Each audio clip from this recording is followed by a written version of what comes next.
other rumours we're hearing, JAI OPETAIA, he's most likely going to defend his IBF mandatory world title against Hussein Sin Cara. Yeah. I just want to hear your opinion on that. Yeah, I mean, look, I'm not going to tell you it's the greatest fight of all time. I think it's a solid defence, and it's not really what we're after. You know, what we're after is seeing him unify the division. The Gilberto Ramirez injury was a big blow because we were ready for him to take that fight. We actually accepted terms with His Excellency for that fight. Ramirez got injured, and it is what it is. So you have to, as a champion, defend your belt against the mandatory.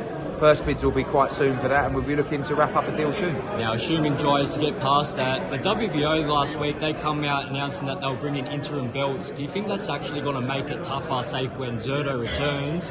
Will he look at probably defending against his interim champion, or...? That's a good question. You know, I think in the interest of boxing, I think the WBO and everybody would be keen to make that fight.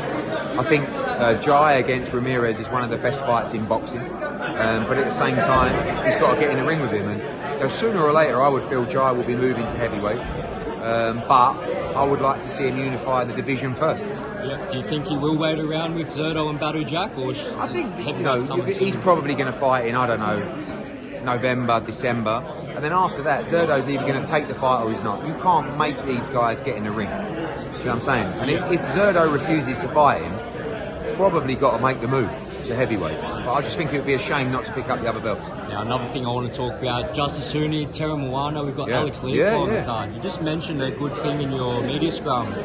We've got a lot of heavyweight talent here. We want to gel them all together. Like, are we going to see some of these domestic fights? Yeah, I just think that at the moment they're just at different stages. You know, you've got Justice Huni, who just put a great performance together against Fabio Wardley. He's a world level heavyweight.